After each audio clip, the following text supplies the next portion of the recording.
Hey, welcome back to the channel. So the iPhone SE 2022 that was released last week at the Apple Spring event is a bit controversial. It's supposed to be the special edition iPhone, but it's really not that special. It's got the brand new A15 Bionic chip that you have in the iPhone 13 series, but that fantastic little beast of a chip is put into a super old body which pretty much belonged to the iPhone 8. It's got a couple of tricks up its sleeve. It also has a lower price point. So the main question that a lot of people have been asking after this event is whether you should actually go out and buy the iPhone SE from 2022. Okay? I'm going to give you 5 reasons why I think you guys need to go out and buy the iPhone SE. Let's get into it. First reason is that this is the cheapest iPhone available on the market. In India it's for 43,000 rupees, and anywhere else in the world you can look at a price of about $400 or $430. This phone is your entry into the world of iOS, which is a massive rarity. This phone has the latest and greatest chip on the inside, which is the A15 Bionic, which basically means it has the most powerful chip in any smartphone, and it's coming down at a price of $400. What I'm trying to say, long story short, chip inside the $400 iPhone SE is more powerful than the chip that you have inside the S22 Ultra, which costs $1,300. So it's basically going to give you performance for the next 4 to 5 years, and it's going to fly through any task that you can actually dream of even throwing at it. This is the longest lasting phone at a price of $400 or 43,000 rupees. The next is the camera and the image signal processor. Now the iPhone SE has the exact same image signal processor that you have on the iPhone 13 Pro Max, which is Apple's flagship iPhone of the year. You have the best 1x camera coming down from the iPhone 13 series or the 13 Pro Max, you can say, onto a $400 iPhone SE, giving it all the bells and whistles. Photographic styles, deep fusion, smart HDR, pretty much have the best camera in a $400 phone right now.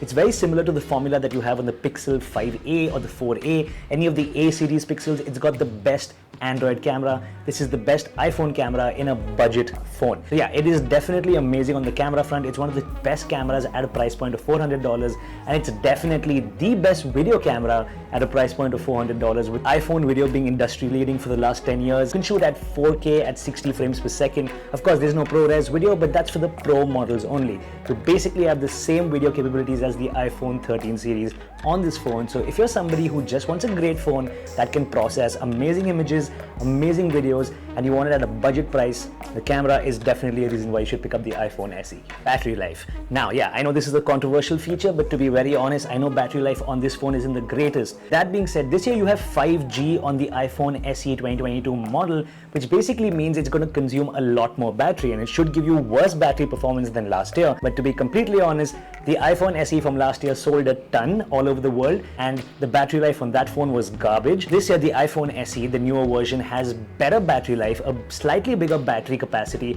improved efficiency because of the A15 Bionic chip. Even though it has 5G capabilities in this phone, battery life is at par or even slightly better than last iPhone SE's battery life from last year. If you're somebody who wants to break into the iPhone world, this phone will give you pretty decent battery life, a lot better than what you've got on the SE line prior to this. The home button. Now I know this is also an extremely old, outdated feature. It's a part of an outdated model and outdated design of iPhones, but to be very honest, the home button is iconic. The home button started off with the iPhone 4 series and it went on all the way till the iPhone 10 series. A lot of people out there, including older members of my family, who really liked the home button because of how iconic it was and because of how seamless the entire UI of the iPhone used to be. Yes, I know Face ID is amazing and we have a new UI, we have a whole new layout now on these newer iPhones, which I'm actually filming on right now, but to be completely honest, the home button UI was a lot simpler, and a lot of people like simple. Also, another benefit of having the home button is the fact that you now have Touch ID integrated into it, which is what you had on the iPhone 8,